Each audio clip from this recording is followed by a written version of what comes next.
Ya, ketemu lagi dengan saya, Faris Fadila. Di video kali ini kita akan belajar tentang bagaimana cara membuat box plot. Nah, sebelumnya kita kenalan dulu dengan apa itu yang namanya box plot. Jadi yang namanya box plot itu adalah ringkasan uh, distribusi persebaran dari suatu data. Jadi di box plot itu ada apa aja?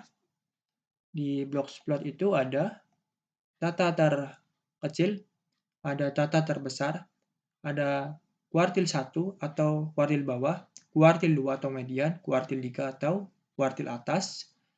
Nah, ini adalah yang namanya box plot ini. Kemudian selain itu ada yang namanya juga outlier. Outlier itu data yang terlalu kecil atau data yang terlalu besar. Ini yang terlalu kecil itu adalah di sebelah kiri ya, dan yang terlalu besar itu di sebelah kanan. Oke, lanjut. Gimana sih cara membuat box plot? Nah, untuk membuat box plot, kita urutkan dulu datanya dari yang terendah ke tertinggi. Nih. Kemudian kita cari kuartilnya. Kuartil 1, 2, 3. Kemudian habis itu kita tentukan juga jarak antar kuartil, yaitu Q3 dikurangi dengan Q1. Kemudian habis itu kita cari batas pagar bawah dan atasnya. Batas pagar bawah itu adalah Q1 dikurangi dengan 1,5 dikalikan dengan jarak antar kuartil. Sedangkan batas pagar atas itu Q3 ditambah 1,5 dikalikan dengan jarak antar kuartil. Setelah itu kita cari outlier-nya atau data yang terlalu besar atau data yang terlalu kecilnya. Kemudian baru kita bisa mencari data yang minimalnya atau data yang terkecilnya dan data yang terbesarnya. Tapi yang bukan outlier. Baru kita dapat menggambar box plot. Nah, untuk lebih mudahnya, untuk lebih jelasnya, kita masuk ke contoh. Di sini ada suatu data, daftar menu dalam suatu restoran. Terdapat berbagai macam menu dengan harga yang bervariasi. Ini adalah datanya, ada nasi putih, sop ayam, telur dadar, dan seterusnya. Kemudian ada harganya 8.000, 19.000, 7.000, dan seterusnya. Nah, kita akan membuat box plot dari data yang tadi. Pertama kita urutkan dulu datanya. Ini kita tuliskan secara mendatar, kemudian urutkan dari yang terendah ke tertinggi. Ini udah urut 3 sampai 28. Kita cari kuartil 1, 2, dan 3-nya. Untuk kuartil 1 itu berada pada data ke 1/4 dikalikan banyaknya data 15 ditambah 1. Jadi 1/4 dikalikan 15 tambah 1 itu 16. 1/4 dikalikan 16 itu 4. Jadi datanya ada pada data keempat. Kuartil 1 itu berada pada data keempat. 1, 2, 3, 4. Ini. 16 itu kuartil 1. Untuk kuartil 2 sama, tapi dikalikan dengan 2/4 ini.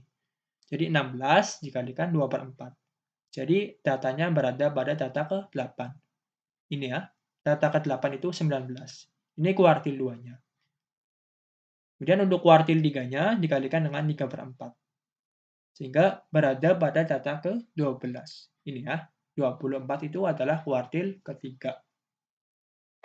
Nah, untuk box plot, sebenarnya kalau kita udah cari kuartil 1, 2, 3 itu udah setengah jalan. Kita lihat dulu ke belakang. Jadi bahkan box plot kan seperti ini. Ada kuartil 1, ada kuartil 2 atau median, ada kuartil 3. Nah, sehingga kalau kita udah cari kuartil 1 sampai 3, kita udah bisa bikin bagian yang ini. Selanjutnya, kita akan cari data yang terendah dan data yang teratas.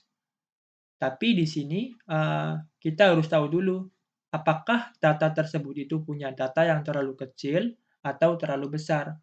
Atau yang kita sebut dengan outlier, atau ada beberapa referensi yang menyebutnya sebagai data pencilan. Jadi outlier sama data pencilan itu sama ya. Oke, kita akan cari outlier-nya terlebih dahulu.